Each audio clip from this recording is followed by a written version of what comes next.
NBC News World Headquarters in New York, this is NBC Nightly News with Alejandro Maldonado and Kat Ramos. During Michelle Obama's speech at the DNC conference in 2016, she begins by appealing to the emotions of her audience through the use of pathos. Pathos describes the quality that evokes strong emotion.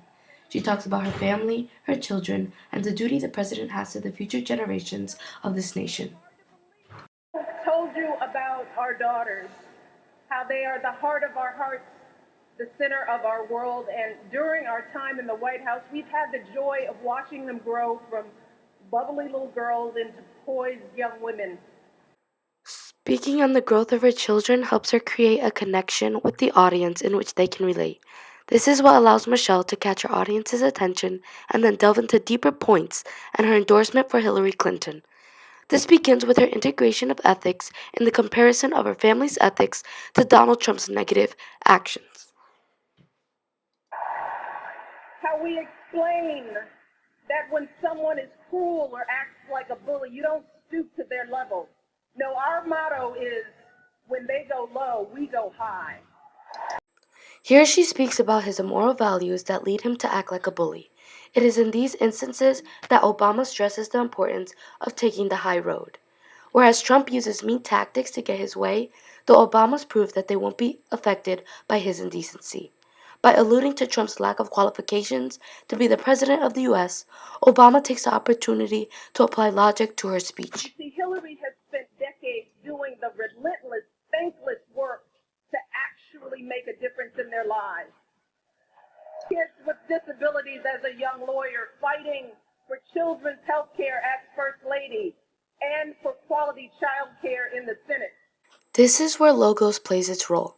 Obama takes this opportunity to highlight Hillary's accomplishments, especially those in regards to children. In this way, she appeals to the audience's emotions once again through pathos, as well as why Hillary is the logical choice for president. Hillary did not pack up and go home, because as a true public servant, Hillary knows that this is so much bigger than her own desires and disappointments. She proudly stepped up to serve our country once again as Secretary of State, traveling the globe to keep our kids safe. Here we see specifically that Hillary will be held accountable for her responsibilities as a leader, no matter how many times she may be knocked down. She also has the authorization to lead because of all the work she has done in public service, proving her to be a good leader formalistically and substantively. Leaders like Hillary Clinton, who has the guts and the grace to keep coming back and putting those cracks in that highest and hardest glass ceiling until she finally breaks through, lifting all of us along with her. It is these qualities that allow Michelle to sell Hillary as a great leader. The symbolic image that Michelle creates portrays Hillary as an angel and the champion who will rise up and bring the people with her. We will now analyze how Governor Mike Pence uses our three rhetorical devices and expresses a knowledge of Pickens' four views of representation. I'm a Christian, a conservative, and a Republican, in that order. Here, when Governor Pence introduces himself, he utilizes the rhetorical device of ethos.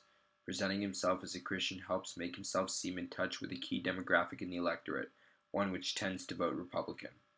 In this way, Pence is also portraying himself as a descriptive representative for Christian Americans in an attempt to secure this voter base. In addition, Pence calls himself a conservative, allowing him to reach out to those who might be turned off by Trump's histrionics, but are at their core conservative-minded voters, thus appealing to these voters as a substantive representative. Lastly, Pence dubs himself a Republican, reminding everyone that this election is about the party's acquisition of the White House by elevating their candidates as formalistic representatives. I grew up on the front row of the American dream. My grandfather immigrated to this country. I was raised in a small town in southern Indiana in a big family with a cornfield in the backyard. Although we weren't really a political family, the heroes of my youth were President John F. Kennedy and the Reverend Dr. Martin Luther King, Jr. Mike Pence implements pathos into his speech by paying homage to his humble beginnings in Middle America and referencing two great American men, John Fitzgerald Kennedy and Martin Luther King. The reverential effect this has on his audience allows Pence to connect to voters on an American level, rather than simply a human one. The patriotic spirit inspired by Pence's account of the American dream are intended to emotionally move the crowd. Moreover, Pence describing himself as a small-town American connects to Middle America as a descriptive representative.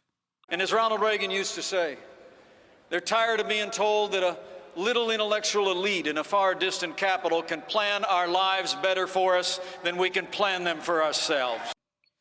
In this clip, Pence is appealing to the emotions of the audience through the use of pathos.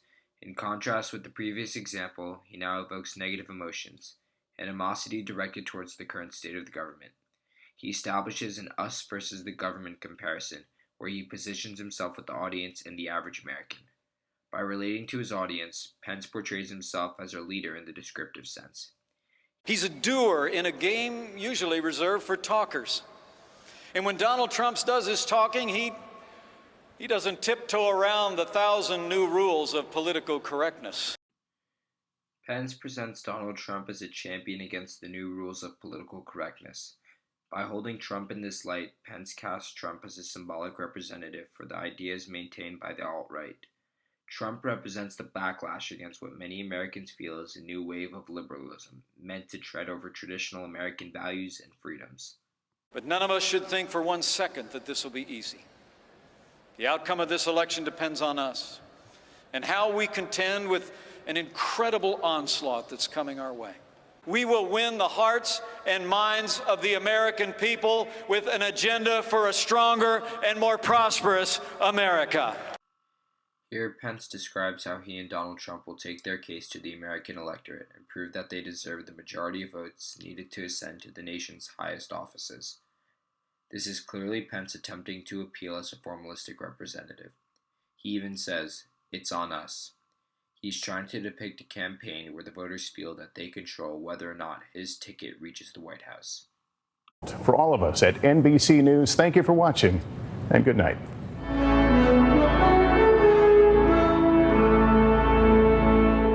Citations, citations, citations, citations, citations, citations,